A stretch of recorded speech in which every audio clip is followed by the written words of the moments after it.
Column लिखना तो एक छोटी सी चीज़ है। जिसको किताब लिखनी आती है, रिसर्च आती है, तहकीक आती है, कॉलम उसके लिए कोई मसला नहीं है। कॉलम लिखना ऐसा ही है जैसे भारी भरकम खाने के बाद कोई एक अमरूद खा ले।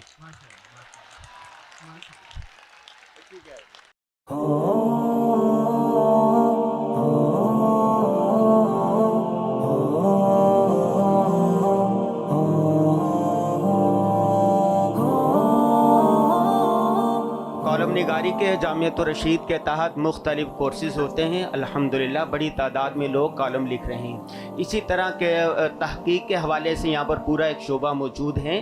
किताब के हवाले से भी जामियत रशीद के बेशुमार असातिज़ा किराम ने जिन्होंने 2-2 दर्जन से ज़ायद किताबें लिखी हैं।